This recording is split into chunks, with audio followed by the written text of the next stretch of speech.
Hello everyone, good evening. So here we shall solve some more KCET previous year questions on the chapter dual nature of matter and radiation. So any doubts if you have in any steps, then please write that in the comment section. We shall obviously clarify them in the subsequent videos. Also, uh, yeah, um, also if you have difficulty in any of if in any other chapter of physics, then please mention the name of that chapter also in the comments section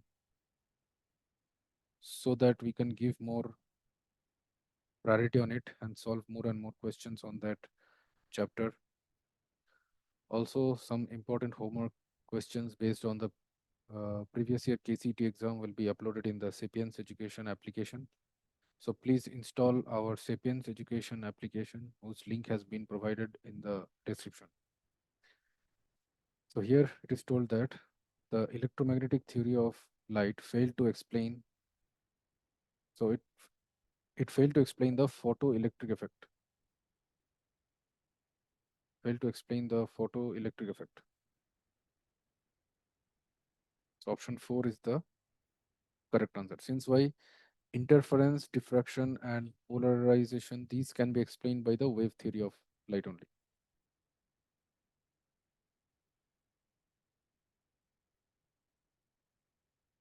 And the photoelectric effect can be only explained by the Planck's quantum hypothesis.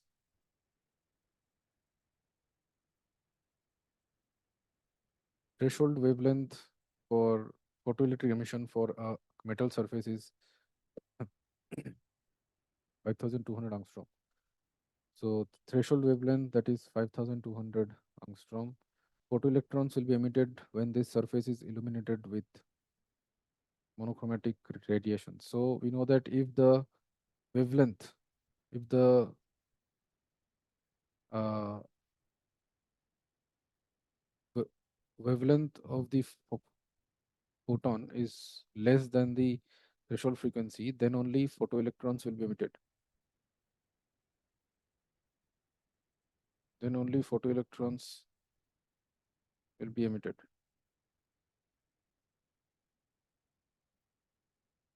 And if the wavelength is more than the threshold wavelength, then photoelectrons will not be emitted.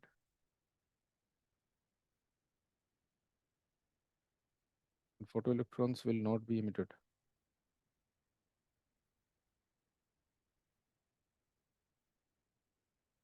So here we know that the wavelength of the infrared radiation is of the order of 10 power minus 5 meter, and the threshold wavelength is 5200 into 10 power minus 10 meter, means it is of the order of 10 power minus 7 meter, of this order. So, and the wavelength of the ultraviolet wave is of the order of 10 power minus 8 meter. So it means that the wavelength of infrared radiation is obviously more than the wavelength of more than the threshold wavelength. It's 10 power minus 5 is obviously more than 10 power minus 7. So for from the infrared lamps, photoelectrons will not be emitted. So from infrared lamps,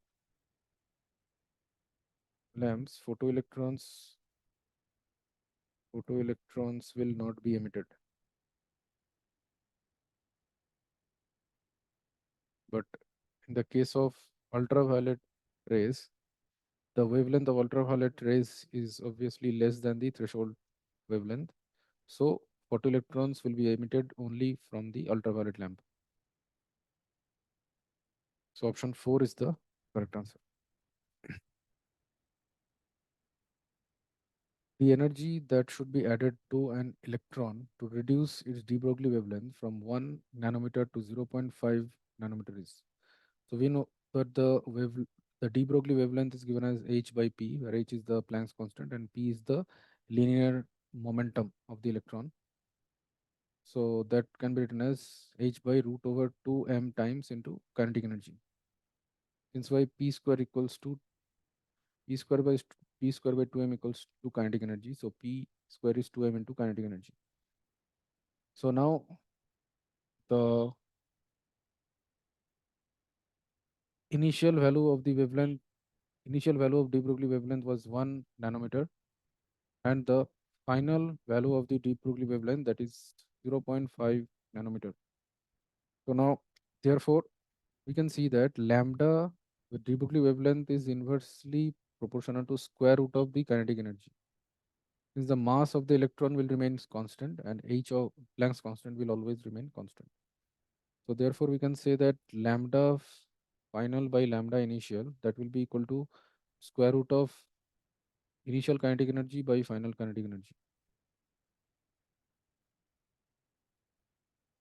Now, therefore, we can say 0.5 by, so we have to find the final kinetic energy, uh, the energy that should be added. So it means final kinetic energy minus initial kinetic energy. This, so how much should be the amount of increase in kinetic energy that has been asked. So 0.5 by 1 nanometer will get cancelled. So that will be equal to root over initial kinetic energy divided by final kinetic energy. So it is half. So it means initial kinetic energy by final kinetic energy is 1 by 4. So current final kinetic energy is 4 times of the initial kinetic energy. So therefore, the increase in kinetic energy will be 4 times of initial kinetic energy minus initial kinetic energy. So it is 3 times of initial kinetic energy. So it means the energy that should be added should be thrice the initial kinetic energy, initial energy. So option 4 is the correct answer.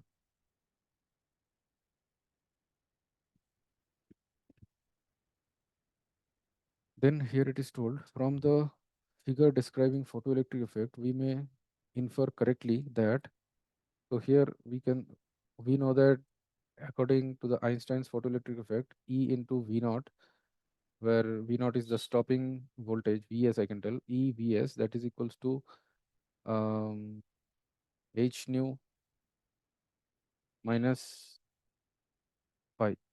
Phi is the work function.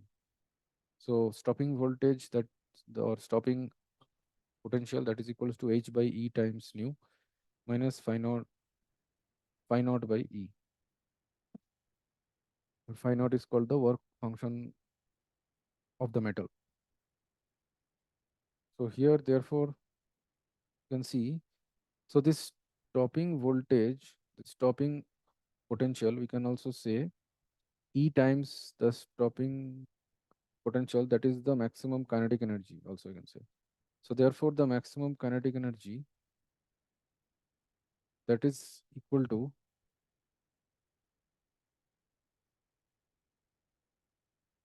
maximum kinetic energy,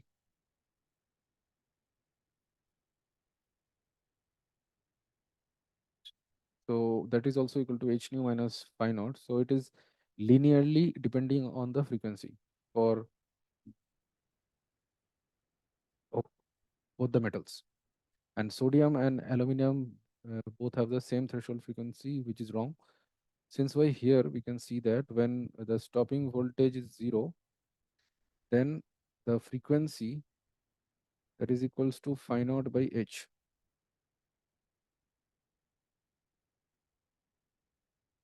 So this phi naught by h is the x intercept. So this phi naught by h, so phi naught is equal to 5 times h. For sodium is the work function for sodium is 5 times the Planck's constant, and phi naught is equal to 10 times h for the aluminum. Since here we can see the values are 10 and 5. So it means they don't have the same threshold frequency. So option 1 is wrong, obviously. And the stopping potentials are different for sodium and aluminum for the same change in frequency. Yeah, if the frequency change is different, then also the stopping potential will be different. The stopping potentials are different.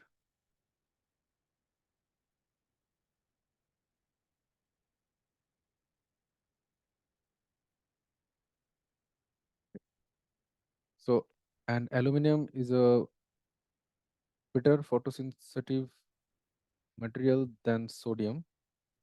Answer is no, since why the work function for aluminum is higher. So it is not a better photosensitive than sodium. So option 2 is the correct answer. Since here, as we know that this maximum kinetic energy for aluminum also and for sodium also, it is linearly depending on the frequency.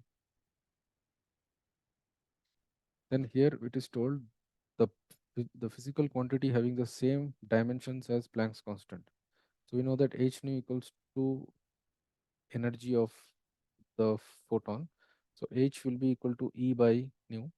So therefore the dimensional formula for Planck's constant, that is, so energy means work done, force into displacement. So it is mlt power minus 2 into displacement divided by frequency. So it is time into time.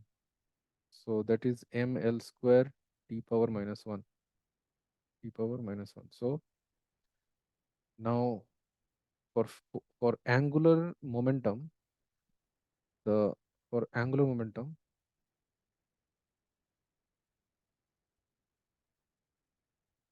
the dimensional formula for angular momentum, that is equal to r cross p, means the length times the linear momentum is mass times velocity, ml t power minus 1. So that is equal to obviously ml square t power minus 1. So it means the dimensions for Planck's constant is same as that of the dimensions for angular momentum. So option 4 is the correct answer. Then here it is told that which of the following figure represents the variation of particle momentum associated with de Broglie wavelength. So we know that h by p equals to lambda. Lambda is the de Broglie wavelength, where p is the particle momentum. So p equals to h by lambda. So it means that p is inversely proportional to lambda. So it will be a rectangular hyperbola. So the shape will be a rectangular hyperbola. So it means when p increases, then lambda decreases, and when p decreases, then lambda will increase. So it means option 4 is the correct graph. Is the option 4 is the correct answer. Then it is told the maximum velocity of the photoelectrons emitted by a metal's surface. The maximum velocity of the photoelectrons emitted by a metal surface is 1.2 into 10 power 6 meter per second, assuming the specific charge of the electron to be 1.8 into 10 power 11 coulomb per kg. So the specific charge means charge by mass. So E by m, charge per unit mass of the electron, is called the specific charge of the electron, that is given as 1.8 into 10 power 11 coulomb per kg. So then the value of this stopping potential in volts is how much? We have to find the stopping potential Vs. Okay. So we know that E times Vs, the charge into the stopping potential, that is equals to the maximum kinetic energy. So which is equals to half m V max square. So therefore Vs, that will be equal to half into m by E into V max square,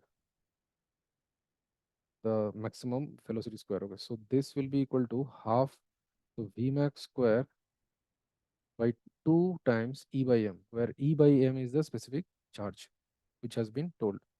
So therefore the stopping potential, that will be equal to V max, which is 1.2 into 10 power 8, no, 10 power 6 whole square, divided by 2 into the specific charge of the electron, that is 1.8 into 10 power 11. This much in volts it will come. So that will be equal to 1.2 into 1.2 into 10 power 6 to the 12 by 2 into 1.8 into 10 power 11. So this will be 2 6 are 12, 6 3 are 18, and 3 4s are 12. So this will come 0.4 into 10 volts. So it is 4 volts. So option 3 is the correct answer.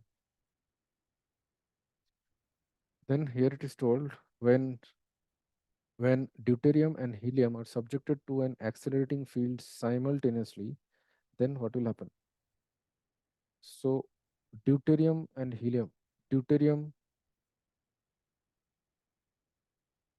Deuterium means H12. It is called deuterium. And helium means He24. This is the helium isotope. And they are subjected to an accelerating field. So then what will happen?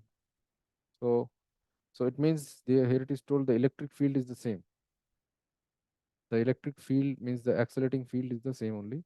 So the charge of deuterium, that is equals to E, since it has got one proton and two neutrons, so its mass of deuterium will be equal to 2m, where since it has got mm, two nucleons, one proton and one neutron, and mass of alpha particle is 4m, since why it has got two protons and two neutrons, and charge of the alpha particle, that is equals to 2e. So now therefore the kinetic energy that will be gained, that is equals to the work done in the electric field. So that is equals to,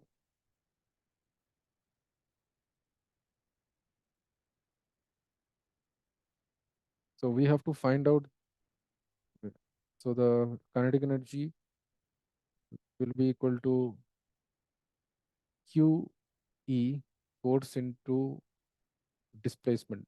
Let's say it is X. So it means the kinetic energy that will be acquired by the deuterium, that will be equal to charge of deuterium into electric field into X. So that will be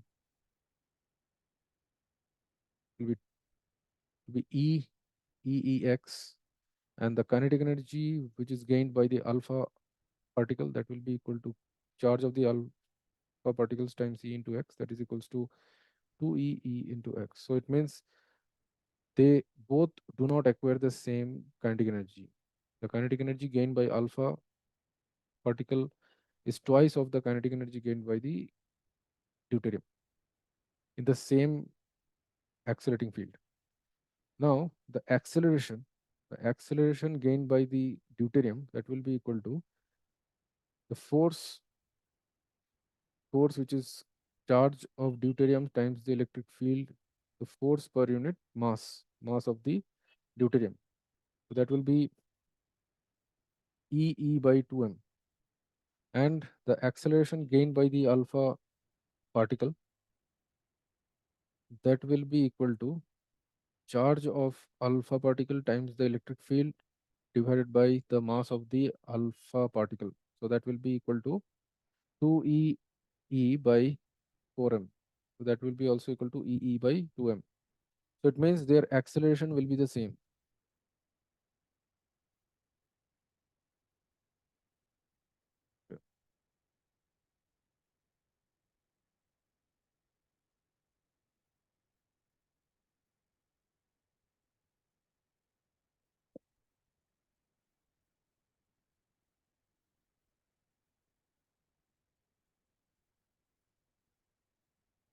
Acceleration will be the same. So acceleration will be same, that so it means that in the same time interval, they will gain the same kinetic energy. Since why? the kinetic energy gained by the deuterium, that will be, so here we assume that x will be same, but here x will not be same if the time interval is same. So here we assume that their uh, displacement was same, but here so their acceleration is same. So the displacement s is equal to ut plus half at square. So their displacement in the same time interval, that will be same only, but with the kinetic energy gained by deuterium half m, okay, that will not be the same. So their displacement also will be same in the same time interval, but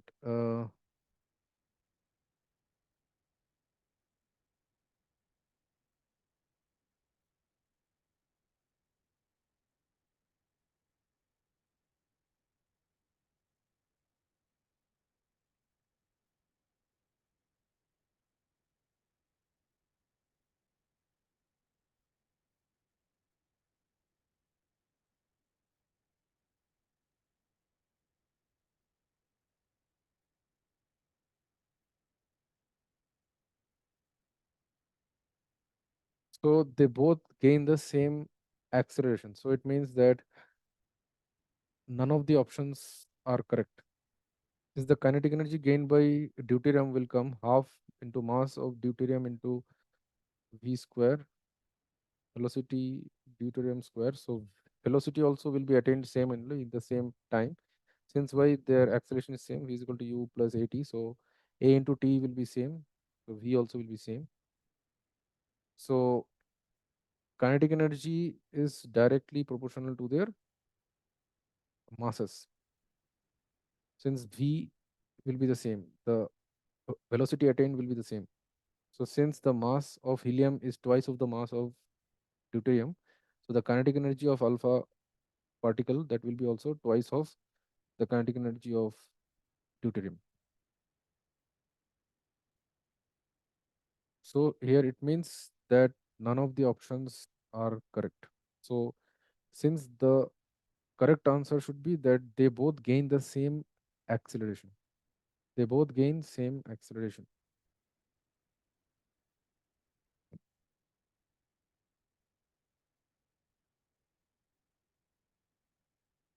Then here it is told when wavelength of 300 nanometer, wavelength of 300 nanometer falls on a photoelectric emitter, falls on a photoelectric emitter, let's call it as lambda 1. It falls on a photoelectric emitter, means on a photosensitive metallic surface, on a photosensitive metallic surface.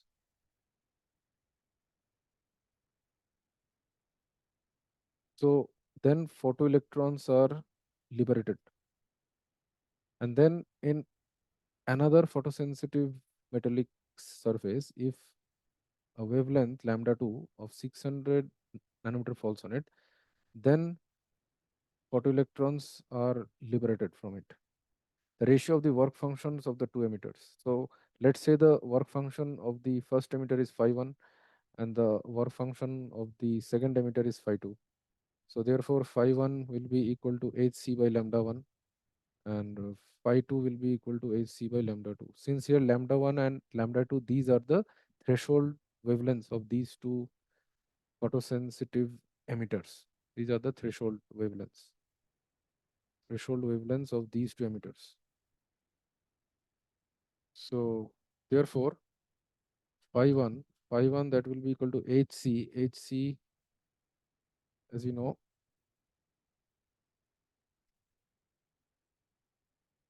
okay, so it will be hc by 300 nanometer and phi 2 will be equal to hc by 600 nanometers. So therefore we have to find the ratio of the work function of the two emitters. So phi 1 by phi 2, that will be, so phi is inversely proportional to lambda, so that will be equal to lambda 2 by lambda 1. So lambda 2 is equal to 600 nanometer divided by 300 nanometer. So that will be equal to 2 is to 1. 2 is to 1. So option 2 is the correct answer. Then here it is told the de Broglie wavelength of a proton. De Broglie wavelength of a proton when it is accelerated through a potential difference of 1 kilovolt is.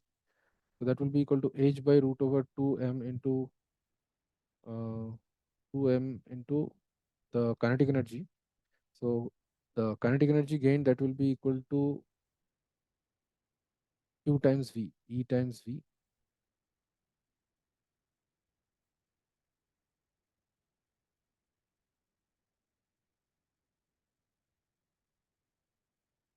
To m ev. So the voltage that is equal to 1 kilovolt means 10 power 3 volts. So therefore, the de Broglie wavelength of the proton that will be h. H is equal to Planck's constant. So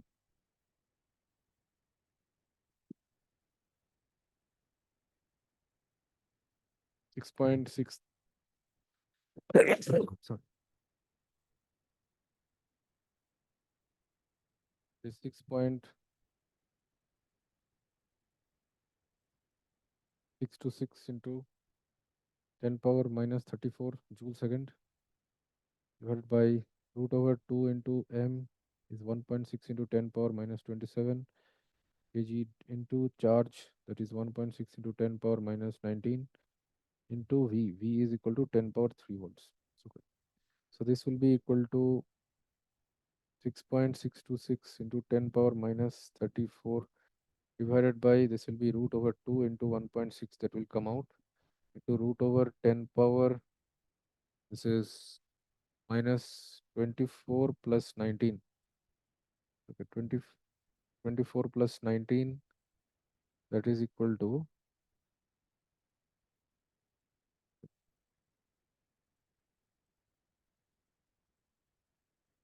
so let's say we can take this as 20 into 10 power 2. So this will be minus 27 minus 17. So that will be 14, 10, 2, 3, 4. So minus 44. This will be 6.626 into 10 power minus 34 divided by root over 20 into 1.6 into 10 power minus 22.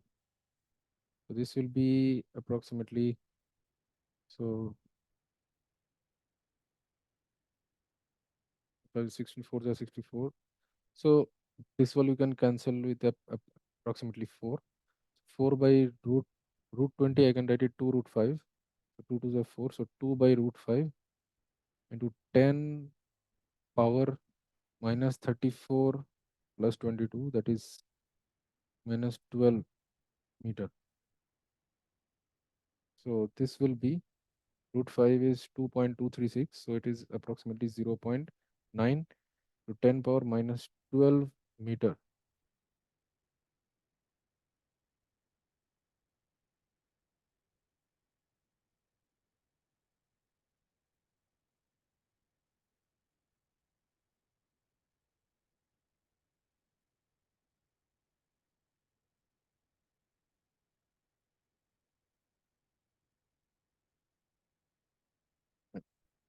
So 2 by root 5 we have to,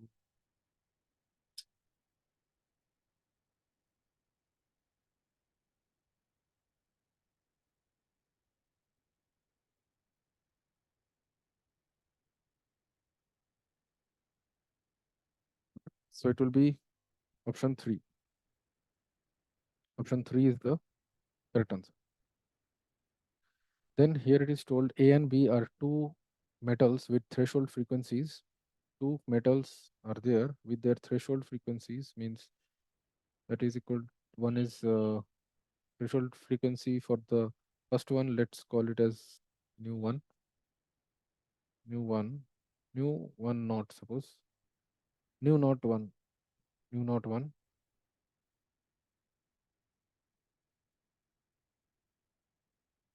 New not one that is 1.8 into 10 power minus 10 power 14 hertz, and nu naught 2, the threshold frequency of m- m- metal B, that is equals to 2.2 into 10 power 14 hertz, and two identical photons of energy, means h nu is equal to 0.825 electron volt, are incident on them. Then photoelectrons are emitted in which of these two metals? Now we have now the rule is that if the incident energy is more than the work function of the metal, then only photoelectrons will be emitted. And only photoelectrons are emitted.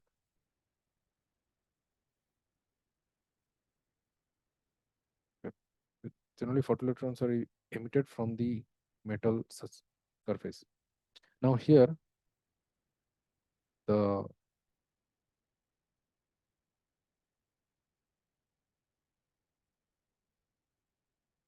incident energies, the incident energy h nu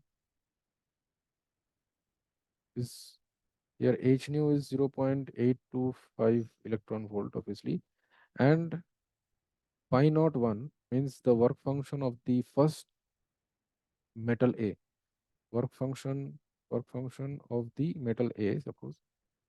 So that will be equal to h times nu naught 1. So that will be equal to 6.626 into 10 power minus 34 into 1.8 into 10 power 14 hertz. So that will be approximately, so we have to find out in electron volt. So this will come in joule. We know that 1 joule, that is equal to 1 electron volt, that is equal to 1.6 into 10 power minus 19 joule. So it means 1 joule, that will be equal to 1 by 1.6 into 10 power minus 19 electron volt. So therefore, if you want to convert this into electron volt, then we have to divide this by 1.6 into 10 power minus 19. Then it will come in electron volt. So therefore, phi naught 1, that will be equal to 1.8 divided by 1.6, this into 6.626 into, this will be 10 power 20 plus 19, 10 power minus 20 plus 19 electron volt. So this will be equal to, so this is approximately 16 by, 18 by 16. So this is 2 9 18, 2 8 is 16. That is slightly higher. So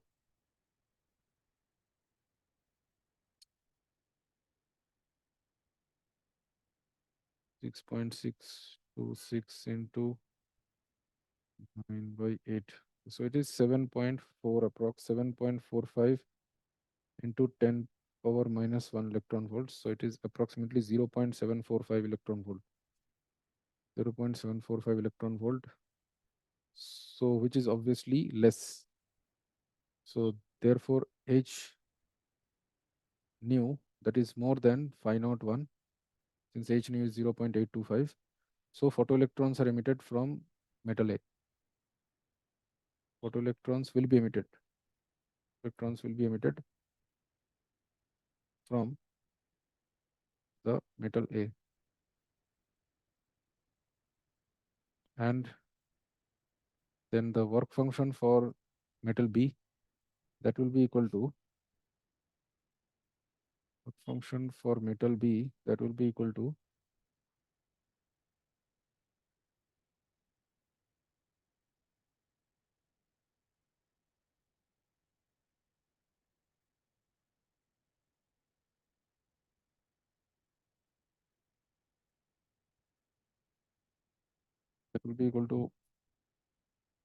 h into nu naught 2. So that will be equal to 6.626 into 10 power minus 34 joule second into nu naught 2, that is 2.2 into 10 power 14 hertz divided by 1.6 into 10 power minus 19, this much electron volt. So this will be 6.626 into 2.2 divided by 1.6 into 10 power minus 20 plus 19 electron volts. So this will be equal to, so 2 8 is 16, 2 11 is 22. This will be 6.626 into, so it is 9.11 into 10 power minus 1 electron volt. So this will be approximately 0.911 electron volt. So therefore, here h nu is less than the pi naught 2. So photoelectrons will not be emitted from metal B. Photoelectrons will not be emitted from metal B. Metal B. So A alone. So option 1 is the correct answer.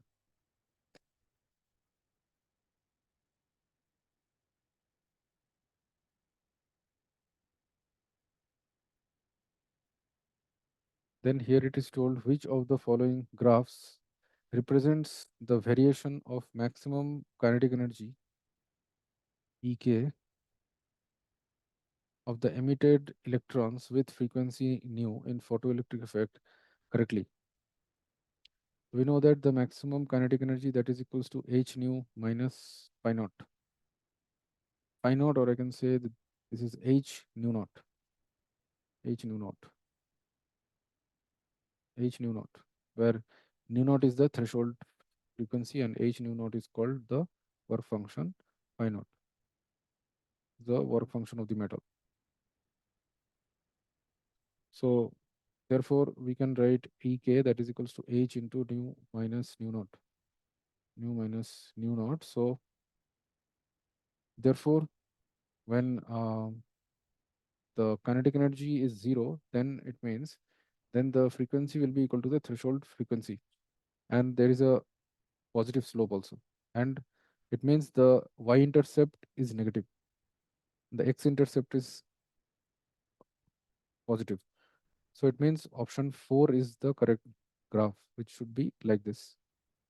And at nu naught, the kinetic energy should be 0. Option 4 is the correct answer. Then here it is told the energy gap of an LED, that is energy gap, we can call it as EG. The energy gap of LED is 2.4 electron volt. When the LED is switched on, the momentum of the emitted photons is. So we know that h nu, that should be equal to the EG, the energy of the photons, the energy of the emitted photons. Energy of the emitted photons, that will be equal to the energy gap. So it means hc by lambda, that is equals to Eg. And the de Broglie wavelength, the de Broglie wavelength of the emitted photons equals to h by p. So p equals to h by lambda, where p is the momentum of the emitted photons. Momentum of the emitted photons. So therefore we can say that p into c, that is equals to Eg. So it means that p will be equal to Eg divided by c. So the momentum of the emitted photons will be equal to the energy gap divided by the speed of light. That will be equal to 2.4 electron volt, which is 2.4 into 1.6 into 10 power minus 19 joule divided by c, which is 3 into 10 power 8. So this will be in kg meter per second. So 3 8s are 24 and 16 8s are 8 6 are 48. It was 8, so 1.28 into 10 power minus, so 19 plus 8, that is 27. So 1.8 in 1.28 into 10 power minus 27 kg meter per second. So it means option C is the correct answer. Then here it is told if 60-watt source, we have a source whose power is 60 watt. The power of the source, that is equal to 60 watt, means 60 joule of energy will be emitted per second. 60 joule of energy is emitted in every second. So it means that suppose if n number of photons is emitted per second and it emits a light having wavelength of 662.5 nanometer, then therefore we can say that h nhc by lambda nh nu, that is equals to 60 joule. 60 joule will be emitted per second. So n is the number of photons suppose emitted per second. Per second. So therefore we can say that n into h c hc, that is h is 6.626 into 10 power minus 34 into c is 3 into 10 power 8 divided by lambda. Lambda is 662.5 into 10 power minus 9 meter, that is equals to 60. So we can take Planck's constant as 6.625. Therefore we can write 6 in n into 6.625 into 10 into 3 into this divided by, we can write this is 6.625, this into 10 power minus 34 plus 8, then this divided by 10 power 2, this will be 10 power minus 7, this will be, that is equal to 60. So these two will get cancelled. So 3 2s are 6. N will be equal to 20 into 10 power 7. Okay, 20, N will be equal to 10 into 10 power minus 7 divided by this.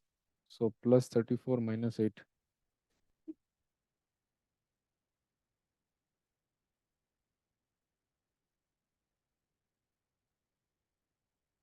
So this will be 20 into 10 power. Okay. So you can also say this will be 2 into 10 power 35 minus 15. So that is 2 into 10 power 20. 2 into 10 power 20 photons will be emitted per second. So option D is the correct answer. 2 into 10 power 20 photons.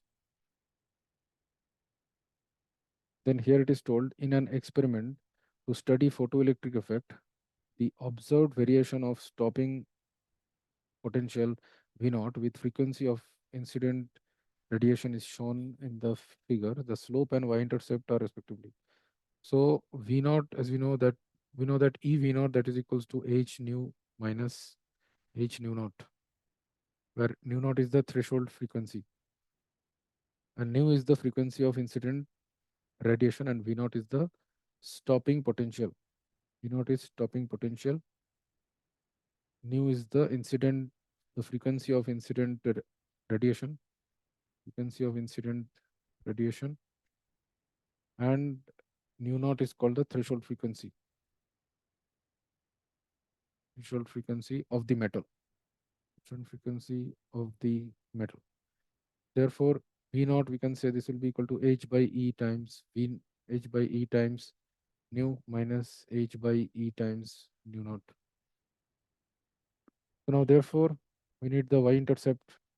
So y-intercept is obviously equals to minus h nu naught by e, and the slope is obviously equal to h by e. So it means that option C is the correct answer. Slope is h by e and y-intercept is minus h nu naught by e.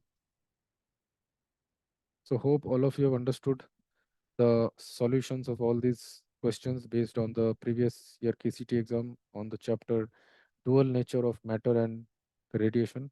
Still, any doubts if you have, then please write that in the comments. We shall obviously clarify them in the subsequent videos.